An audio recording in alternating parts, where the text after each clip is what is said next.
এই মুবারক মাহফিলে উপস্থিত হওয়ার তৌফিক দান করেছেন বলে আলহামদুলিল্লাহ।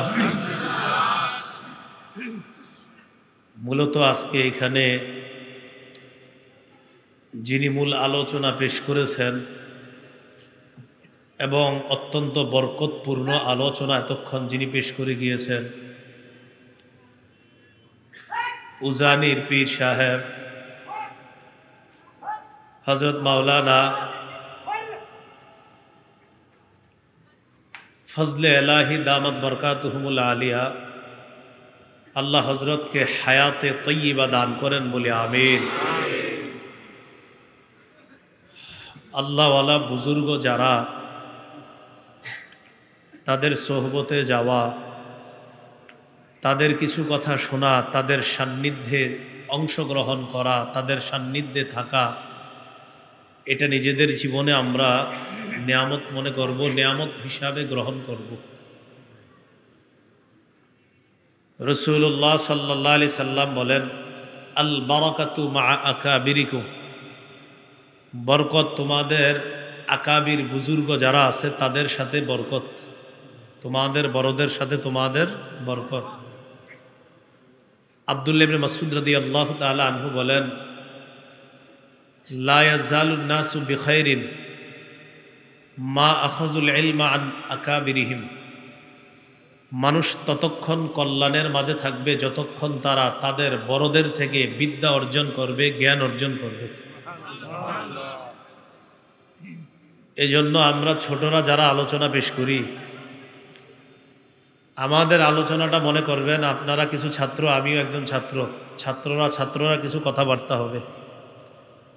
মূলত বড়দের মজলিসে বড়রা যে আলোচনাগুলো করে, সেই আলোচনাগুলোই ওই মাহফিলের প্রাণ হয়, প্রধান আলোচনা হয়, এবং সেই কথাগুলো থেকেই নেয়ামত অর্জন করে, নেয়ামত গ্রহণ করে নিজেদের জীবনে যেন সে আলোকে আমাদের জীবনটা আমরা আলোকিত করে কবরে যেতে পারি। আল্লাহ তৌফিক দান করেন। সূরা কাহফের ২৮ নম্বর আয়াতে কারিমা থেকে তেলাওয়াত করলাম, মনোযোগ দিয়ে শ্রবণ করব আমরা। রাসূলুল্লাহ সাল্লাল্লাহু আলাইহি সাল্লামের আশেপাশে গরিব সাহাবায়ে কেরাম বসা থাকে। গরিব, ধনীও আছে, আবার গরিব সাহাবিও আছে। তো গরিব সাহাবায়ে কেরাম যারা নবীজির পাশে বসা থাকে, নবীজিও তাদেরকে সময় দেয়, কথা বলে, তাদের খোঁজ খবর রাখে, নবী খাইলে তাদেরকে খাওয়ায়। এই বিষয়টা বড়লোক কাফেররা সহ্য করতে পারে না। কারা? বড়লোক কাফেররা।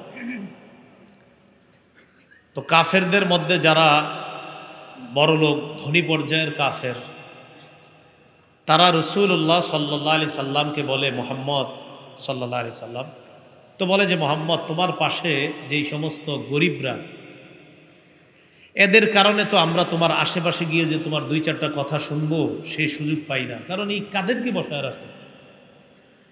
আমাদের তো একটা স্ট্যাটাস আছে, একটা মর্যাদা আছে, এদের সাথে বসলে তো আমাদের আর এদের মাঝে পার্থক্য কোথায় হলো? নাউজুবিল্লাহ। তুমি যদি এদেরকে সরায়া দাও, তাহলে আমরা তোমার পাশে একটু বসতে পারি, তোমার কথা শুনতে পারি। তো রাসূলুল্লাহ সাল্লাল্লাহু আলাইহি সাল্লাম চিন্তা করলেন যে এদেরকে সরানোর কারণে যদি দিনের দুই চারটা কথা বলা যায়, খারাপ কি? দিনের কথা, ধনী কাফের যারা, তারা একটু বসবে, শুনলো, সমস্যা নাই তো, আমার সাহাবীদেরকে আমি বুঝাইলে তারা তো বুঝ মানবে। কিন্তু আল্লাহ পাক রব্বুল আলামিন নবীজিকে বললেন, সাবধান, এই কাজ আপনি করবেন না। আল্লাহ বলেন, ওয়ালা তাতুরুদিল্লাযীনা ইয়াদউনা রাব্বাহুম বিল গাদাতি ওয়াল আশি, আপনি তাদেরকে তাড়িয়ে দিবেন না যারা সকাল সন্ধ্যায় তাদের রবকে ডাকে, আমি আল্লাহকে ডাকে। আমি আল্লাহ আপনাকে বলছি, এই বড়লোক কাফেরদের কথায় ওই গরিব সাহাবীদেরকে আপনি তাড়িয়ে দিবেন না। সূরা কাহফের ২৮ নম্বর আয়াতে এই কথাটাই আল্লাহ বলছেন, ওয়াসবির নাফসাকা মাআল্লাযীনা ইয়াদউনা রাব্বাহুম বিল গাদাতি ওয়াল আশিয়্যি ইউরিদুনা ওয়াজহা, ধৈর্যের সাথে আপনি নিজেকে তাদের সাথে রাখেন যারা সকাল সন্ধ্যায় রবের সন্তুষ্টি অর্জন করার আশায় তাদের রবকে ডাকে, যেই গরিব সাহাবায়ে কেরাম, আপনি ধৈর্যের সাথে নিজেকে তাদের সাথেই রাখেন, বড়লোক কাফেরদেরকে পাশে বসানোর দরকার নেই। তাহলে কাফেররা কয় এদেরকে উঠাও, আমরা বসবো। আল্লাহ কয় না, আপনি এদের সাথেই থাকেন। ওই গরিব সাহাবায়ে কেরাম যারা ঈমান আনছে আপনার আশেপাশে, এরা আমার সন্তুষ্টি চায়, এরা আমাকে চায়, তা আমার কথা হলো হাবিব আপনি এদের সাথেই থাকেন। ওয়ালা তাদু আইনাকা আনহুম তুরিদু জিনাতাল হায়াতিদ দুনিয়া। দুনিয়ার চাকচিক্য আর সৌন্দর্যতা, দুনিয়ার ভোগ বিলাসের আশায় আপনার চোখগুলা থেকে এই চোখ দুইটা যেন গরিবদের থেকে অন্য দিকে না যায়। গরিব যারা, তাদের থেকে আপনার চোখগুলা, এই দুই চোখ আইনাকা, আপনার চোখ দুইটা যেন অন্যদিকে না যায় পার্থিব কোনো আশায়। হাবিব আপনি এদের সাথেই থাকবেন, ওই বড়লোক কাফের টাফের এদের দিকে দেখা দরকার নেই। এরপরে আল্লাহ বলেন ওয়ালা তুতি' মান আগফালনা কলবাহু আন যিকরিনা ওয়াত্তাবা'a হাওয়া ওয়া কানা আমরুহু ফুরুতা। আপনি ওই ব্যক্তির অনুসরণ করবেন না, মান আগফালনা কলবাহু আন যিকরিনা, যার কলবটা আমার জিকির থেকে গাফেল করে দিয়েছে, যার কলব আমার জিকিরের সাথে নাই, যার কলব আমার জিকির থেকে শূন্য হয়ে আছে, ওই ব্যক্তির অনুসরণ আপনি করবেন না। ওয়াত্তাবা'a হাওয়া, এবং যে ব্যক্তি নিজের কুপ্রবৃত্তির অনুসরণ করে, ওয়া কানা আমরুহু ফুরুতা, এবং যার কার্যকলাপ সীমা ছাড়িয়ে গিয়েছে, এর অনুসরণ আপনি করা দরকার নাই। খুব মনোযোগ দিব আমরা, তাহলে এখানে ধনী গরিবের একটা বিষয় আসছে, ঠিক না? এবার আল্লাহ বলে হাবিব আপনার তো মনের আশা হলো যে এই কাফেরগুলো ঈমান আনলে তো ভালোই হয়, এটা আপনার মনের আশা। এবার আল্লাহ বলেন ওয়াকুলিল হাক্কু মির রাব্বিকুম ফামান শাআ ফালইউমিন ওয়া মান শাআ ফালইয়াকফুর। আপনি বলেন হক রবের পক্ষ থেকে এসে গিয়েছে, হক এখন স্পষ্ট কাফেরদের কাছেও, চাইলে ঈমান আনুক, চাইলে ঈমান না আনুক, আপনি আর আলাদা বলা দরকার নাই। হক কোনটা এই কাফেররাও এখন জানে, এদের মন চাইলে ঈমান আনুক, মন চাইলে ঈমান না আনুক, আপনি আর টেনশন করেন না। এদেরকে যে আবার বুঝাইতে হবে তা না, এরা জানে হক কোনটা। এই এলাকার সুদ যে হারাম কে না জানে, এরপরেও তো বয়ান হয় কি না? তাহলে বয়ান কেউ যদি করেও তাও সুদ হারাম, বয়ান যদি নাও করে তাও সুদ হারাম। সুদের হারাম হওয়াটা এখন সূর্যের আলোর মতো স্পষ্ট, ঠিক না কথাটা? হ্যাঁ, কেউ খায় কেউ খায় না, তো কেউ যারা খাইতেছে তাদের ব্যাপার, কবরে গিয়ে আল্লাহর সামনে এরপরে জবাব দিতে হবে। আর যারা খাইতেছে না তারা তো নিরাপদ। তা আল্লাহ বলতেছে ইমানের বিষয়টা এখন স্পষ্ট, মন চাইলে ইমান আনুক, মন না চাইলে ইমান না আনুক, ইমানের বিষয়টা এখন স্পষ্ট সত্য, আপনি আর টেনশন করেন। এরপরে আল্লাহ কয় জালেমদেরকে বলে দিয়েন। জালেম কারা? যারা ইমান না আনবে। বলেন কারা? মানে ইমান যে সত্য এটা বুঝার পরেও যারা ইমান না আনবে। আবার বলছি, ইমান যে সত্য এটা বুঝার পরেও যারা ইমান না আনবে তারা জালেম। আল্লাহ বলেন ইন্না আ'তাদনা লিজ-জালিমিনা নারান আহাতা বিহিম সুরাদিকুহা। আমি জালেমদের জন্য প্রস্তুত করে রেখেছি আগুন, নাউজুবিল্লাহ, আহাতা বিহিম সুরাদিকুহা, যে আগুনের দেয়াল তাদেরকে বেষ্টন করে রাখবে। নাউজুবিল্লাহ, দেয়াল যদি আগুনের হয় তো আগুন কেমন একটু চিন্তা করেন। দেয়াল কিসের? আগুনের দেয়াল তাদেরকে বেষ্টন করে রাখবে, এমন আগুন ওই জালেমদের জন্য আমি প্রস্তুত করেছি। জালেম কারা? ইমান যে সত্য, এই সত্য জানার পরেও যে ইমান না আনবে সে হলো জালেম। আমি তার জন্য এমন আগুন প্রস্তুত করেছি যেই আগুনে সে তো থাকবেই, আর চারপাশে যে দেয়ালটা থাকবে সেটাও আগুনের। আহাতা বিহিম, তাদেরকে বেষ্টন করে রাখবে, সুরাদিকুহা, আগুনের দেয়াল। নাউজুবিল্লাহ। এখন ওই আগুনের মধ্যে যখন থাকবে কারা? যারা ইমান সত্য জানার পরেও ইমান না আনে। এরা যখন আগুনে থাকবে, পানির পিপাসা লাগবে না আগুনে? তো লাগার পর পানি চাইবে আল্লাহর কাছে। এখন দেখেন আল্লাহ কি বলে, وَإِن يَسْتَغِيثُوا يُغَاثُوا بِمَاءٍ كَالْمُهْلِ يَشْوِي الْوُجُوهَ بِئْسَ الشَّرَابُ وَسَاءَتْ مُرْتَفَقًا। এরা যখন পানি চাইবে, ইউগাসু বিমাইন কালমুহ, আল্লাহ বলেন তেলের নিচে যেই তেলটা কালো হয়ে যায়, এই কালো তেলের কালারের মতো পানি তাদেরকে দেওয়া হবে। তেলের নিচের কালো তেল একদম ওই তেলের মতো তাদেরকে পানি দেওয়া হবে। ইউগাসু, তাদেরকে পানি পান করতে দেওয়া হবে। কালমুহলি ইয়াশফিল বুজুহ, এই পানি যখন মুখের কাছে নিবে, নেওয়ার সাথে সাথে মুখগুলা ওই তেলের মধ্যে যে কালো অংশটা, এই অংশের তাপের কারণে ইয়াশফিল বুজুহ, তাদের চেহারাগুলা ঝলসে দিবে। শুধু চেহারার সামনে নিলেই তাপ এত ভয়ঙ্কর, চেহারা টেহারা সব ঝলসে দিবে। আল্লাহ কয় বিসাস শারাব, এটা কতই না মন্দ পানি। ওয়াসাআত মুরতাফাকা, এটা কতই না মন্দ আশ্রয়স্থল। বলেন আগুনের মধ্যে যদি কারো আশ্রয় হয়, আর পানিটা যদি এমন হয় যে পানি মুখের কাছে নেওয়ার সাথে সাথে মুখ ঝলসে দিবে, এই পানিটা কি ভালো না মন্দ? আর এই আশ্রয়স্থলটা কি ভালো না মন্দ? এটাই বলছে আল্লাহ বিসাস শারাব, পানিটাও কত খারাপ। ওয়াসাআত মুরতাফাকা, আর যেখানে আশ্রয় নিয়েছে ওই আশ্রয়স্থলটাও কত না মন্দ। নাউজুবিল্লাহ। বিপরীত দিকে যারা ঈমান এনেছে বলেন আলহামদুলিল্লাহ, বলেন আলহামদুলিল্লাহ, বলেন আমার সাথে আলহামদুলিল্লাহি বিনিআমাতিল ঈমান। আবার বলেন আলহামদুলিল্লাহ, আলহামদুলিল্লাহ আলা নিআমিল্লাহ, আলা নি'মাহ, আলাল ঈমান।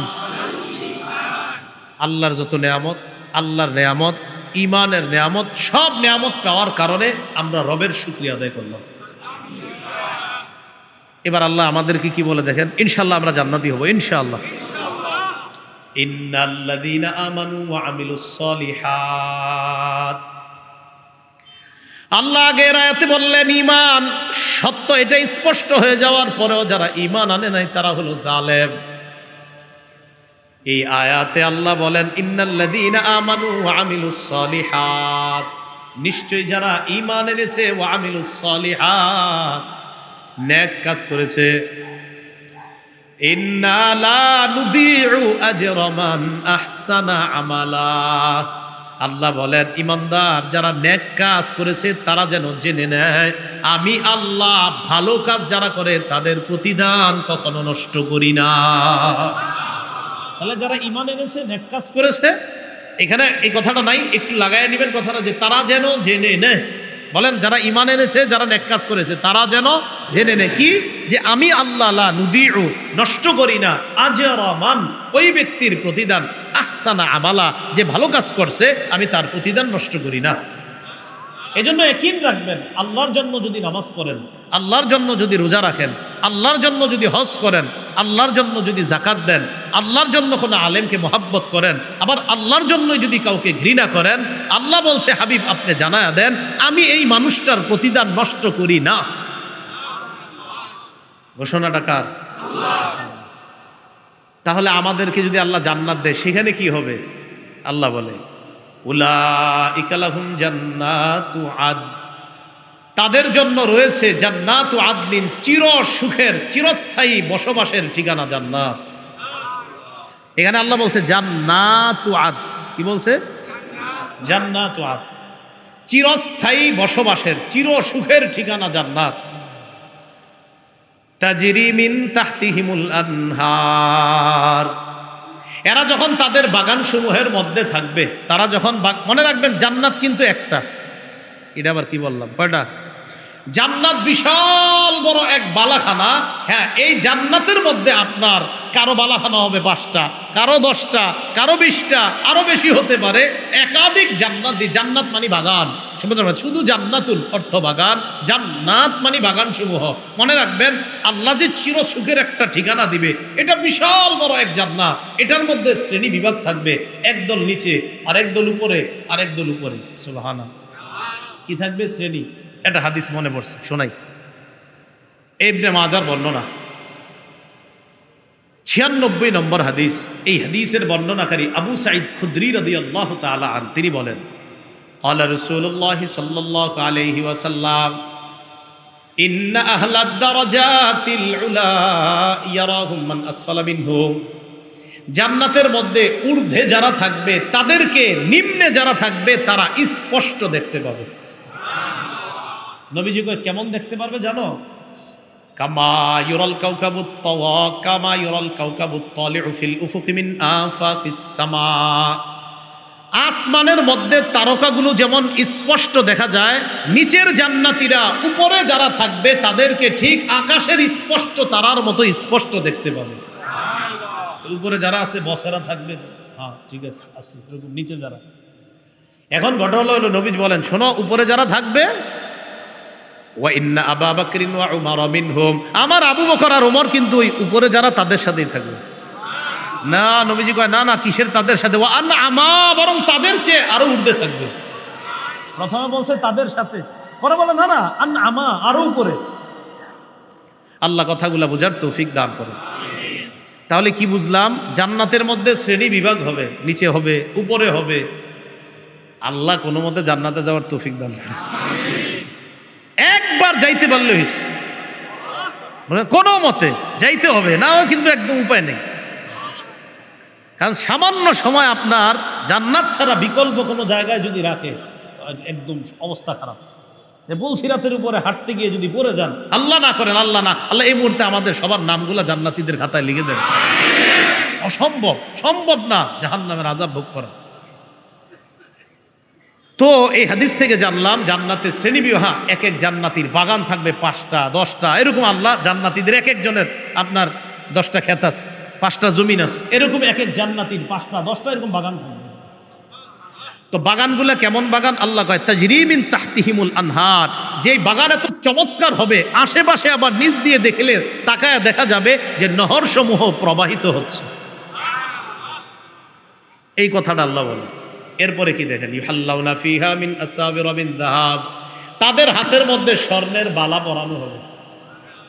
আমার সাথে বলেন, বলেন পুরুষের জন্য, বলেন পুরুষের জন্য দুনিয়াতে স্বর্ণ পরা হারাম, কারণ তাকে এখানে খারাপ দেখা যাবে। বলেন, জান্নাতে পুরুষদেরকে স্বর্ণ রূপা পরানো হবে, কারণ রব সেখানে এটার সৌন্দর্য বাড়ায় দিবেন। দুনিয়াতে পড়বেন এটা খারাপ দেখা যাবে, আখেরাতে কিয়ামত জান্নাতে আল্লাহ পড়াবেন এটা সুন্দর দেখা যাবে। সোজা হিসাব। রব যেখানে যেটা বলবে, যে আল্লাহ এখানে বলছে পড়ো না, এনে পড়বেন খারাপ, রব জান্নাতে পড়াবে সুন্দর। তাহলে আল্লাহ যেটা বলবে ওটা করা ওখানে সুন্দর, যেখানে করতে বলবে। যেখানে আল্লাহ নিষেধ করবে সেখানে সেটা করা খারাপ। তো দুনিয়াতে পুরুষদের জন্য স্বর্ণ হালাল না হারাম? এখানে এটা খারাপ। ঠিক এই বিষয়টাই জান্নাতে পরিধান করা, এটা আল্লাহ সৌন্দর্য বাড়ায় দিয়েছে। আল্লাহ কথাগুলা বোঝার তৌফিক দান করেন। তো রাসূলুল্লাহ সাল্লাল্লাহু আলাইহি ওয়াসাল্লাম বললেন জান্নাতে শ্রেণী হবে। আল্লাহ বললেন জান্নাতীদেরকে পরানো হবে স্বর্ণের বালা। আর কি? ওয়ায়ালবাসুনা সিয়াবান খুদরাম মিন সুন্দুসি ওয়া ইস্তাবরাক, তারা পরিধান করবে পাতলা এবং মোটা রেশমের সবুজ কাপড় পরিধান করবে। পাতলা এবং মোটা রেশমের সবুজ কাপড় পরিধান করবে। কিভাবে? এবার সবাই আমার দিকে তাকাইতে হবে। কক্সবাজার তো মাশাআল্লাহ মাঝে মাঝে যান, যায় এভাবে বাস, আহ কি এক ভাবসাব নেন।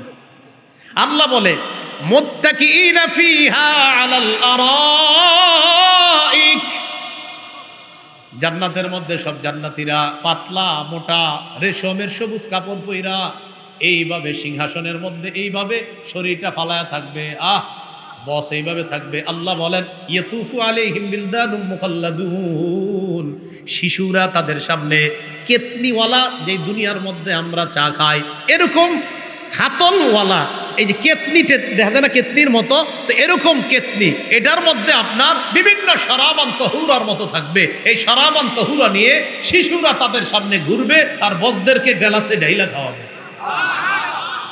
এই জন্য তো দুনিয়াতে আমরা মদ খাই না, কারণ ওখানে খাবো ইনশাআল্লাহ। তো এই জন্য এই আরাম পাইতে হইলে এখানে একটু কষ্ট করতে হবে। আল্লাহ বোঝার তৌফিক দান করেন। তো আল্লাহ বলে তাদেরকে পরানো হবে স্বর্ণ, তারা পরিধান করবে রেশমের পাতলা মোটা সবুজ কাপড়। আর কি? মুত্তাকিইনা ফিহা আলাল আরাইক। এইভাবে না, আমার বান্দারা পালনের মধ্যে এইভাবে হেলান দিয়ে থাকবে। কেন? তাই কারণ দুনিয়ার মধ্যে বিভিন্ন জায়গায় এরকম আয়োজন হইতো, গুনাহ হওয়ার কারণে আহারে হুজুর এই জায়গায় যাইতে পারে নাই, তো যেহেতু দুনিয়াতে যায় নাই তাই আল্লাহ সেখানে দিবে। এরপরে আল্লাহ বলেন নি'মাস সাওয়াবু ওয়া হাসুনাত মুরতাফাকা। প্রতিদানের দিক দিয়ে এটা কতই না উত্তম। ওয়া হাসুনাত মুরতাফাকা, আগে বলছিল সাআত মুরতাফাকা, যে আশ্রয়স্থল হিসাবে সেটা কতই না মন্দ। আর এখানে আল্লাহ বলে ওয়া হাসুনাত মুরতাফাকা, আশ্রয়স্থল হিসাবে ইমানদারদের জন্য জান্নাতটা কতই না উত্তম। বুঝেছেন? তাহলে জালেমদের জন্য কতই না মন্দ, আর ইমানদারদের জন্য কতই না উত্তম। তাহলে আশ্রয়স্থল দুনো দলেরই, এক দলের জাহান্নাম আর এক দলের জান্নাত। আল্লাহ জান্নাতি হওয়ার তৌফিক দান করেন। এরপরে আল্লাহ পাক রব্বুল আলামিন খুব সুন্দর একটা উপমা দিচ্ছেন। বলেন তো, আমি আলোচনা শুরু করছিলাম কয় শ্রেণীর মানুষ নিয়ে? দুই শ্রেণী, বড় লোক, গরিব। এবার আল্লাহ পাক রব্বুল আলামিন একটা আলোচনা শুরু করতেছেন। হাবিব, আপনি তাদেরকে দুই ব্যক্তির উপমা পেশ করেন। কয় ব্যক্তি? এক ব্যক্তি ধনী আর এক ব্যক্তি গরিব। তো উপমাটা পেশ করবে আল্লাহ। উপমার মধ্যে কি আছে আগে আমি সংক্ষেপে বলি, এরপরে আপনাদেরকে শোনাচ্ছি। উপমাটা হলো এমন, দুই ব্যক্তি, এই দুই ব্যক্তি সম্পর্কে তারা বন্ধু হয়। তাফসীরের কোনো কোথাও লিখেছে তারা সম্পর্কে ভাই হয়। দুই ব্যক্তি সম্পর্কে বন্ধু হয়। একটা তাফসীরে আসছে আপনার বর্ণনা অতটা মানে আপনার খুব যে সঠিক বর্ণনা এমন না, মোটামুটি শিথিল সনদে আসছে যে তারা দুই ভাই। বনি ইসরাইলের এক ব্যক্তির দুই ছেলে ছিল, এক ভাই ধনী আর এক ভাই গরিব। তো আমরা বন্ধু হিসাবে ধরে নিই, যেহেতু বন্ধু হিসাবে ধরলে এটা ওলামায়ে কেরাম বলেন এটাই বেশি বিশুদ্ধ। তো এক বন্ধু ধনী আর এক বন্ধু গরিব। ধনী বন্ধুর আঙ্গুরের দুইটা বাগান।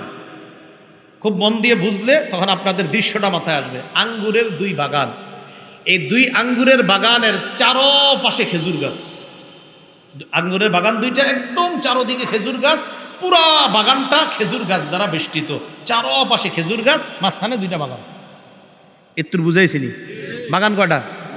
এবার দেখেন, একটা হলো এই পাশে বাগান আর একটা এই পাশে। এই মাঝখানে দেখেন তো এই জায়গায় এটা খালি আছে না? এইখানে আবার ক্ষেত। এই দুই বাগানের মাঝখানে আবার ক্ষেত, এটার মধ্যে ফসল হয়। এই ক্ষেতের আবার চারপাশে আপনার ছোট্ট ছোট্ট ড্রেনের মতো, ওই জায়গায় ড্রেন না, আপনার সুন্দর সুন্দর খাল করা, নহর করা, যেন সেখান থেকে পানি খেতে দেওয়া যায়, গাছে দেওয়া যায়। আল্লাহ জানে, বুঝছেন? দুই ব্যক্তি দুইটা বাগান, এক ব্যক্তির আঙ্গুরের দুই বাগান। আঙ্গুরের দুইটা এই যে বাগান, চারপাশে খেজুর গাছ, দুই বাগানের মাঝখানে আবার জমিন আছে। এই জমিনের চারপাশে আবার ছোট্ট ছোট্ট নহর আছে, যেন এখান থেকে পানি দিয়ে জমিনের মধ্যে দিলে ফসলগুলা সুন্দর হয়, ভালো হয়। আবার ওই বাগানের মধ্যে বসে যে আসবে বাগানে, আইসা একটা মাচাং বানাইছে। ওই মাচাঙের মধ্যে বৈশা বৈশা উনি দেখবে তার বাগানটা কেমন আছে, খেজুরগুলা কেমন আছে, ক্ষেতটা কেমন আছে। একটু বুঝেননি? তাহলে বিশাল বড় দুইটা বাগান, মাঝখানে ক্ষেত, পানি দেওয়ার জন্য ছোট্ট ছোট্ট নহর। আর যিনি মালিক তিনি মাঝে মাঝে আইসা বসার জন্য মাশাল্লাহ বড় একটা সিংহাসনের মতো আছে, যেটা আমাদের দেশে মাচাং হই, ওই যে বাতাস টাতাস খাই রাতে। তো এটা ওইটা না, আল্লাহ কোরআনে মাচাং বলবে, এই জন্য বললাম মাচাং। সুবহানাল্লাহ। হ্যাঁ, আল্লাহ কোরআনে মাচাং বলবে। তো এরকম মাচাং আছে, মাচাঙের মধ্যে আইসা সে বস। তো এ হলো ধনী বন্ধুর অবস্থা। তো এই ধনী বন্ধুর টাকা পয়সা হওয়ার কারণে গরিব বন্ধু একদিন আসছে, আসার পর কয়, বেটা তুই কি করলি জীবনে? কিছুই নাই তো, আমার দিকে তাকা, আমার সম্পদও অনেক, আমার ধনবল যেমন জনবল তেমন, দেখ আমার পিছনে মানুষও ঘুরে, কারণ টাকা পয়সার অভাব নাই। একটু বুঝছেননি সবাই? আচ্ছা, সম্পদ যদি আল্লাহ কাউকে দেয়, দেওয়ার পর ওই ব্যক্তি হালালভাবে এটা গ্রহণ করা, হালালভাবে এটা খরচ করা, নাজায়েজের কিছু না। নাজায়েজের কিছু না, হালালভাবে গ্রহণ করা, হালালভাবে খরচ করা। সহিহ বুখারী 6427 নম্বর হাদিসের মধ্যে আছে, রাসূলুল্লাহ সাল্লাল্লাহু আলাইহি সাল্লাম বলেন, এই পৃথিবীটা হলো সবুজ শ্যামল। এই পৃথিবীর সম্পদগুলা এমন, মান আখাযাহু বিহাক্কিহি ওয়া ওয়াদাআহু ফি হাক্কিহি। কেউ যদি দুনিয়ার সম্পদ সঠিক পন্থায় উপার্জন করে আর সঠিক খাতে ব্যয় করে, ফানি'মাল মাউনাতু হিয়া, নবীজি বলেন এটা কতই না উত্তম খরচ। ওমান আখাযাহু বিগাইরি হাক্কি, আর কেউ যদি এই দুনিয়ার সম্পদটা অন্যায়ভাবে গ্রহণ করে, কানা কাল্লাযী ইয়াকুলু ওয়া লা ইয়াশবাউ, সে ওই ব্যক্তির মতো যে খায় কিন্তু তৃপ্তি পায় না কখনো। তাহলে হালাল সম্পদ উপার্জন করলো আবার খরচ করলো, নবীজি কয় এটা কতই না উত্তম। আর হারাম সম্পদ একজন কামাই করলো, কিছু করে না, খালি খায়, নবীজি কয় এই খালি খাইতেই থাকবো, কোনোদিন তৃপ্তি হবে না, এটা বললো।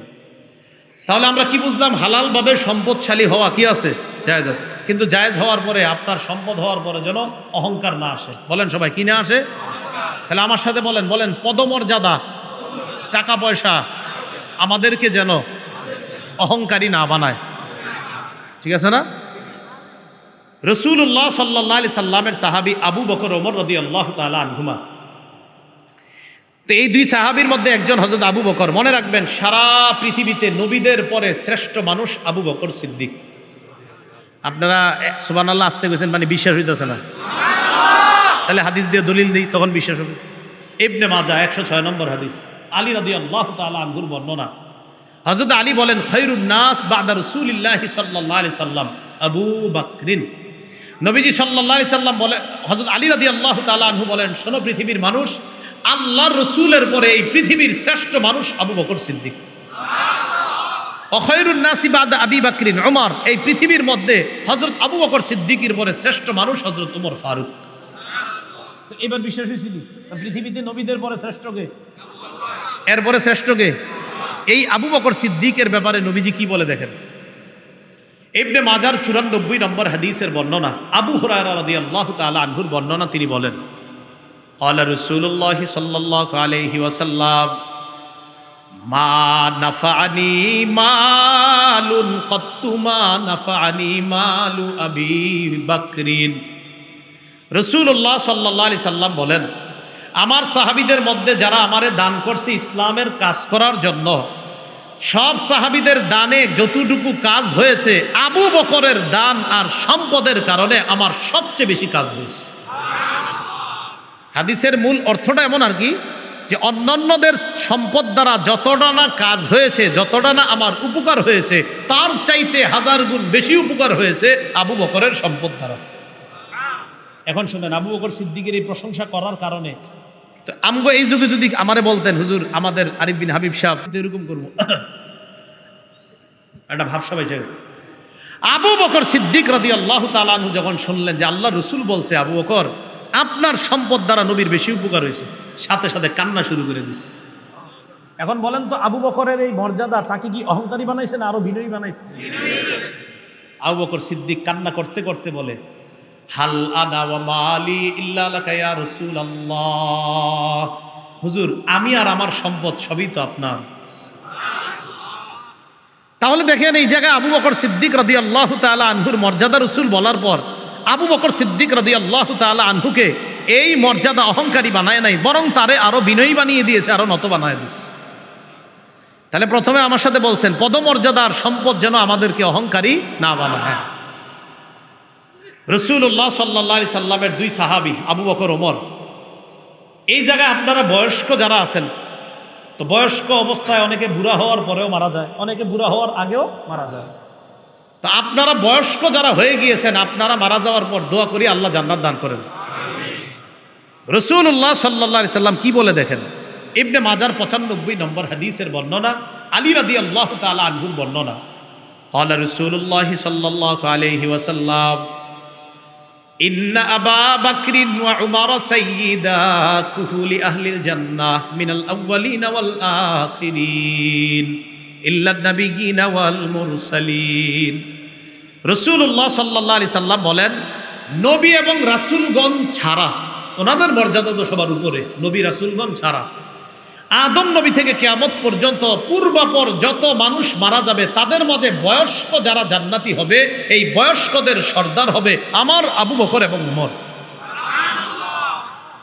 তো এই হাদিসটা রাসূল যখন বলছে, আবু বকর আর ওমর নবীজির সামনে ছিলেন না, হযরত আলী ছিলেন। কে ছিলেন?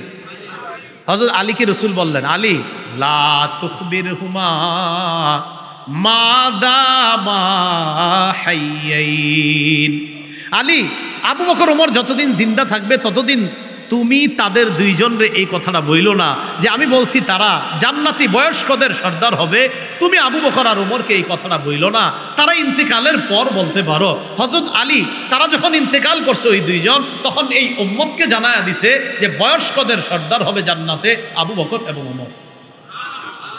কে হবে বলেন তো? আবু বকর এবং ওমর। আচ্ছা, খুব মনোযোগ দিয়ে বুঝেন কথাগুলা। রাসূলুল্লাহ সাল্লাল্লাহু আলাইহি ওয়াসাল্লামের সাহাবীদের প্রশংসা নবীজি করলেন।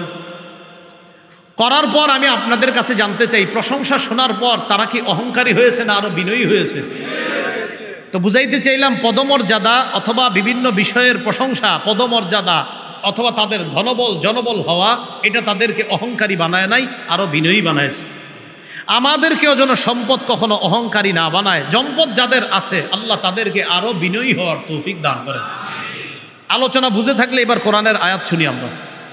আল্লাহ বলেন, ওয়াদরিব লাহুম মাসালার রাজুলাইনি জাআলনা লিআহাদিহিমা জান্নাতাইনি মিন আ'নাব। হাবিব, আপনি তাদের সামনে ওই দুই ব্যক্তির দৃষ্টান্ত বর্ণনা করেন। কাদের সামনে? একদল টাকাওয়ালা কাফের আর একদল গরিব সাহাবী। তাদেরকে আপনি ওই দুই ব্যক্তির দৃষ্টান্ত বর্ণনা করেন। মনে আসেনি? টাকাওয়ালা কাফের আর গরিব সাহাবী। কোন দুই ব্যক্তির? জাআলনা লিআহাদিহিমা জান্নাতাইনি মিন আ'নাব, যাদের দুইজনের একজনকে আমি দুইটা আঙ্গুরের বাগান দান করছি। কিসের বাগান?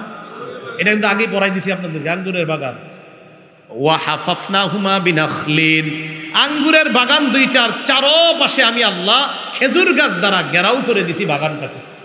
তাহলে কল্পনা করেন, এরকম দুইটা বাগান, মনে করেন এই বাগান, এনে দুইটা বাগান, চারপাশে খেজুর গাছ। মাথায় আসছে না দৃশ্যটা? চারপাশে খেজুর গাছ, মাঝে দুইটা বাগান। এরপরে কি করে দেখেন, ওয়া হাফাফনাহুমা বিনাখলিন ওয়া জাআলনা বাইনাহুমা যারআ, দুই বাগানের মাঝখানে আমি আল্লাহ আবার যারআ, ফসলের ক্ষেত তৈরি করে দিয়েছি। ফসলের জন্য ক্ষেত তৈরি করে দিয়েছি।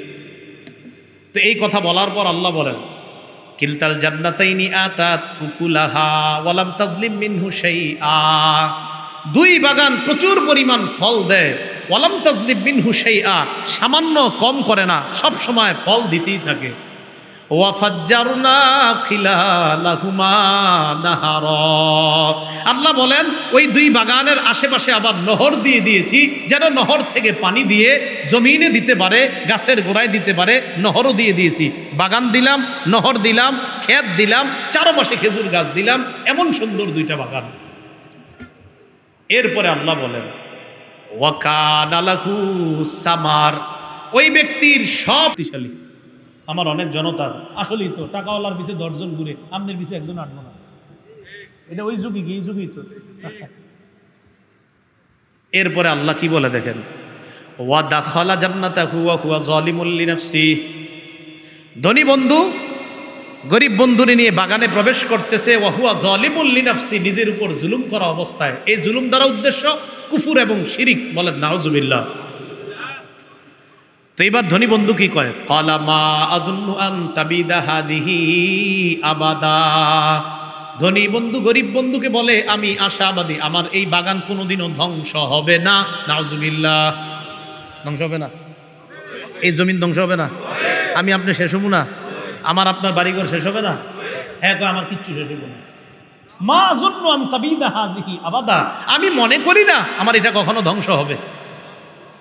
এরপরেরটা শুনলে তো আরো আশ্চর্য হবেন। পরে কি কয় দেখেন, ওমা আযুন্নুস সাআতা কাইমা, আমি মনে করি না কিয়ামত কোনোদিন হবে।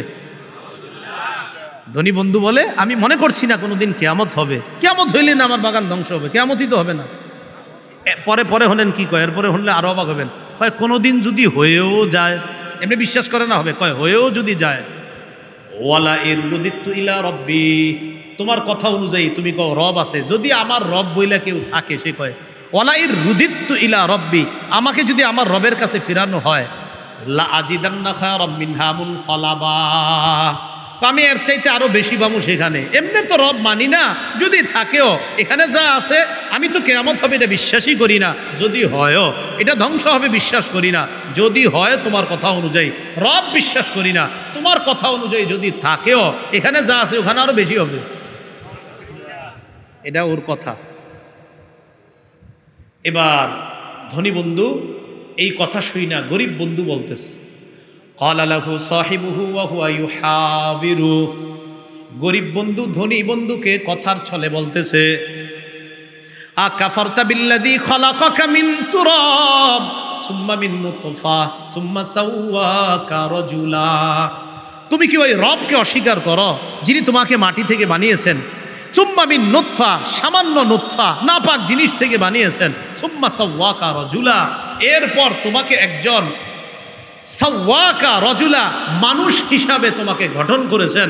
তোমাকে যেইভাবে গঠন করা, সাওয়াকা যেইভাবে তোমাকে গঠন করা দরকার, এইভাবে যে রব বানাইলেন তাকে তুমি অস্বীকার করো। এই কথা বলার পর কি কয় দেখেন, গরিব বন্ধু কয় লাকিন্না হুয়াল্লাহু রব্বি, বলেন হুয়াল্লাহ রব্বি, আবার বলেন হুয়াল্লাহ রব্বি। গরিব ইমানদার বন্ধু কয় লাকিন্না হুয়াল্লাহু রব্বি, আমার রব হলেন আল্লাহ। ধনী কয় রব নাই, কিয়ামত হবে না, আমার বাগান ধ্বংস হবে না। গরিব কয় আমার রব আল্লাহ। ওয়ালা উশরিকু বিরব্বি আহাদা, আমি আমার রবের সাথে কাউকে শরিক করি না, কাউকে অংশীদার বানাই না। এবার গরিব বন্ধু ধনী বন্ধুকে কয় ওয়ালাউলা ইদ দাখালতা জান্নাতাকা কুলতা মাশা আল্লাহ লা কুওয়াতা ইল্লা বিল্লাহ। তুমি যখন বাগানে প্রবেশ করলা, ধনীরে বলতেছে তুমি কেন বললা না মাশা আল্লাহ? কি বললা না? তুমি কেন বললে না মাশা আল্লাহ? এখান থেকে শিখলাম নেয়ামতের কিছু দেখলে বলা মাশা আল্লাহ। বলেন নেয়ামতের কিছু দেখলে কি বলা? আল্লাহ। লা কুওয়াতা ইল্লা বিল্লাহ, আল্লাহ ছাড়া কোনো শক্তি নেই। মানে এই বাগান দেওয়ার মতো ক্ষমতা আল্লাহ ছাড়া কেউ নাই। আল্লাহর শক্তি আছে, ক্ষমতা আছে, এই বাগান তোমারে দিছে রব, তুমি কেন বললা না মাশা আল্লাহ? এটা তুমি ঠিক করো নাই। এবার গরিব বন্ধু কয় ইন তারনি আনা আকাল্লা মিনকা মালা ওয়া ওয়ালাদা, যদিও তুমি আমাকে দেখছো আমার সম্পদ কম, ওয়া ওয়ালাদা আমার সন্তান কম, আমার সন্তানও নাই সম্পদও নাই, আমি সন্তান নয় তোমার মতো এত জনবল ধনবল আমার নাই, এটা যদিও তুমি কম দেখতেছো। ফাআসা রাব্বি আইয়ুতিয়ানি খায়রাম মিন জান্নাতিকা, তোমার যে আঙ্গুরের বাগান এর চাইতে আরো দামি বাগান আমার আশা আমার রব আমাকে দান করবে। আশা রব্বি, আশাবাদী আমার রব, আইয়ুতিয়ানি আমাকে দিবে খায়রান উত্তম মিন জান্নাতিকা, তোমার এই বাগানের চাইতে। সুবহানাল্লাহ। তাহলে কাফের ইমানদার, কাফের কয় আমার অনেক কিছু আছে, ইমানদার কয় কিছু নাই। কাফের কয় আমার কিচ্ছু হবে না, ইমানদার কয় আমার রব আছে। কাফের কয় আমার আঙ্গুরের বাগান, ইমানদার কয় আমারে দুনিয়াতে আল্লাহ যা দিছে আলহামদুলিল্লাহ। কাফের কয় আমারটা শেষ হবে না, ইমানদার কয় তোমার চাইতে উত্তম রব আমাকে দিবে। মনে থাকবেন ইনশাআল্লাহ। আচ্ছা, কথা শেষ হয়ে এরপরে কি কয় দেখেন, আও ইউরসিলা আলাইহা হুসবানাম মিনাস সামা ফাতুসবিহা সাইদান জালাকা। কি হবে জানো? কয় এমন হতে পারে, অথবা এমন হতে পারে ইউরসিলা আলাইহা হুসবান, তোমার এই বাগানের উপর আকাশ থেকে গজব আসবে। মিনাস সামা, আকাশ থেকে গজব আসবে, আসমান থেকে গজব আসবে। গজব আসার পর ফাতুসবিহা সাইদান জালাকা, এই বাগান হয়ে যাবে সাইদা, সাইদান জালাকা কয় তরুহীন ভূমি, তরুহীন ভূমি, উদ্ভিদহীন ভূমি, কোনো শাক সবজি ফসল ছাড়া ভূমি হয়ে যাবে আকাশের গজব আসলে। আও ইউসবিহা মাউহা গাওরা, অথবা পানি শুকিয়ে যাবে। ওই যে নহর আছে পানি দেওয়ার মতো, এই পানি শুকিয়ে যাবে। ফালান, এই তাকি উসমানী সাহেব এটার তর্জমা করছেন, মুফতি তাকি সাহেব এটার তর্জমা করছে। আও ইউসবিহা মাউহা গাওরা, এটার অনুবাদ হুজুর করছেন আল্লামা মুফতি তাকি উসমানী সাহেব, জাস্টিস আল্লাহ হজরতের হায়াতে তৈবা দান করেন। হজরত অনুবাদ করছেন অথবা তার পানি ভূগর্ভে চলে যাবে। ভূগর্ভে মানে যে পানিটা আছে আপনার, এটা চলে যাবে, শুকিয়ে যাবে। তো হুজুর অনুবাদ করছেন এটা, আর মহিউদ্দিন খান সাহেব অনুবাদ করছেন অথবা তার পানি শুকিয়ে যাবে। মহিউদ্দিন খান সাহেব অনুবাদ করছেন পানি শুকিয়ে যাবে, আর তাকি উসমানী সাহেব বলছেন যে ভূগর্ভে পানিটা চলে যাবে। হযরত উর্দুতে করছেন, তো ওনার উর্দুর অনুবাদটা এমন যে ভূগর্ভে চলে যাবে। তো এই কথা বলার পর ফালান তাস্তাতি আলাহু তলাবা, তখন তুমি আর খুঁজা কিচ্ছু পাইবা না, এটার জন্য যে খুঁজা কিছু পাইবা, খোঁজার মতো কিছু পাইবা না আর। এরপরে দেখেন কি কয়, ওয়া উহিতা বিসামারি, বাস্তবিকই তার ফসলগুলা ধ্বংস হয়ে গেছে। নাউজুবিল্লাহ। ওই যে আঙ্গুরের বাগান শেষ, সব শেষ। এবার আমার দিকে দেন, ফাসবাহা ইউকাল্লিবু কাফাইহি, এই যে এমন করে এই যে হাত খোঁচাইতেছে, এই যে ইউকাল্লিবু কাফাইহি, এই যে হাত খোঁচাইতেছে। ফাসবাহা ইউকাল্লিবু কাফাইহি, সকালবেলা হাত খোঁচাইতেছে। কি হইল? আলামা আনফাকা ফিহা, বাগানে যা যা খরচ করছে আফসোস করতেছে, হায় হায় আমি না 1 লক্ষ টাকা বিনিয়োগ করছি, আমি না 5 লক্ষ বিনিয়োগ করলাম। আফসোস করে এই যে ফাসবাহা ইউকাল্লিবু কাফাইহি, মানে 2 হাত, ফাসবাহা ইউকাল্লিবু কাফাইহি, 2 হাতকে এইভাবে আপনার কসলাইতেছে, কসলাইতে কসলাইতে বলতেছে হায় হায় কি করলাম, আলামা আনফাকা ফিহা, যা খরচ করছে এটার উপর আফসোস করতেছে আমি কি করলাম। আরেকটা মনে আসেনি মাচাং, হ্যাঁ, ওয়াহিয়া খাবিয়াতুন আলা উরুশিহা, তাকায় দেখে পুরা বিরান বাগানে কিচ্ছু নাই, আলা উরুশিহা, তার মাচাং সহ। ওই যে বসতো হযরত আয়েশা, বসে এসে বসতো একটা, হ্যাঁ হ্যাঁ ওটাও শেষ। ওয়াহিয়া খাবিয়াতুন আলা উরুশিহা, যে মাচাং টাচাং যা বসার যত জায়গা সব শেষ। আল্লাহ আমাদেরকে বুঝার তৌফিক দান করেন। তাহলে দেখেন সব শেষ করে দিছে আল্লাহ তাআলা। এবার কি করে দেখেন, ওয়ায়াকুলু ইয়া লাইতানি লাম উশরিক বিরব্বি আহাদা, এখন ওই ধনী বন্ধু কয় হায় আমি যদি রবের সাথে শিরিক না করতাম, আমি যদি রবের সাথে শিরিক না করতাম। এখন বলতেছে ওয়ায়াকুলু ইয়া লাইতানি লাম উশরিক বিরব্বি আহাদা, আল্লাহ বলে ওয়ালাম তাকুল্লাহু ফিআতুন ইয়ানসুরুনাহু মিন দুনিল্লাহ ওয়া মা কানা মুনতাসিরা, তার এমন কোন দল আর হইল না। আগে টাকা অবস্থায় কি ছিল, দল বল, এখন কিচ্ছু নাই। আলাম তাকুল্লাহু ফিআতা, এখন আর দল বলো নাই। ইয়ানসুরুনাহু মিন দুনিল্লাহ, যাকে আল্লাহ ছাড়া কেউ সাহায্য করার মতো এখন আর কেউ নাই। ওমা কানা মুনতাসির, নিজেও নিজেরে সাহায্য করতে পারতেছে না, এতটা সে অসহায় হয়ে গেছে। আল্লাহ কি কয় জানেন, হুনালিকাল ওয়ালায়াতু লিল্লাহিল হক, ওই সময়ে তোমাকে সাহায্য করতে পারে একমাত্র আল্লাহ। হুনালিকাল ওয়ালায়াতু লিল্লাহিল হক, তখন সাহায্য একমাত্র করতে পারেন কে? তাহলে এবার ভাবেন, আপনার টাকা পয়সা ধনবল জনবল সব ছিল, হঠাৎ কেউ নাই, গাড়ি বাড়ি কিচ্ছু নাই, আল্লাহ কয় আর কাউরে পাইবা না আমারে ছাড়া। হুনালিকাল ওয়ালায়াতু লিল্লাহিল হক, ওয়ালায়া রাজত্ব কর্তৃত্ব ক্ষমতা সাহায্য করার ক্ষমতা তখন একমাত্র লিল্লাহিল হক, আল্লাহ।